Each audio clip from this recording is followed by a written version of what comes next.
El voluntariat sanitari aporta un valor afegit en la qualitat del tracte que oferim a les persones, ja que permet donar una atenció més humanitzada i propera, contribuint d'aquesta manera a donar resposta a les seves necessitats de benestar i a les del seu entorn més proper.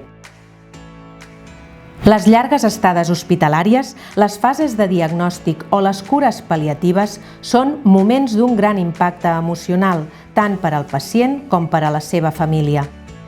Gràcies al compromís i al temps de les persones voluntàries es contribueix a millorar l'assistència integral i la qualitat de vida de les persones, així com a fer vincle amb la societat per tal que la persona no quedi aïllada i evitar la soledat no volguda.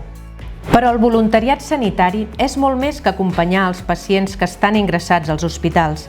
La Corporació de Salut del Maresme i la Selva desenvolupa diferents programes de voluntariat dins dels centres sanitaris gràcies als convenis de col·laboració amb diverses entitats del territori, com són l'Associació de Voluntaris i Amics de l'Hospital, la Fundació Hospital de Mataró, l'Associació contra el Càncer de Girona, la Fundació Oncolliga a Calella, Fundació Oncolliga Girona, l'Associació Calella Artesana o Càritas Girona, així com la col·laboració de biblioteques de l'Alt Maresme i la Selva Marítima.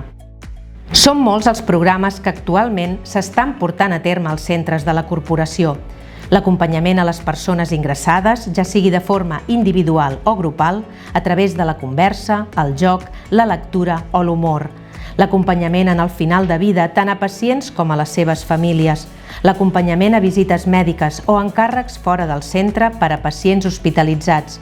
O la confecció de lletres amb el nom dels nadons, els barrets per a neonats o els coixins del cor per a les persones diagnosticades de càncer de mama. A més, les persones voluntàries reben el suport i la formació continuada dels professionals sanitaris, que els permet desenvolupar la seva tasca amb seguretat i poder acompanyar els usuaris en uns moments de fragilitat. Sense el compromís de les persones voluntàries i les entitats col·laboradores, no seria possible portar a terme aquesta tasca que proporciona una atenció més humanitzada als nostres centres. Gràcies! I si tu també vols formar part del voluntariat sanitari, contacta amb nosaltres a l'apartat Implica't de la nostra pàgina web. T'hi esperem!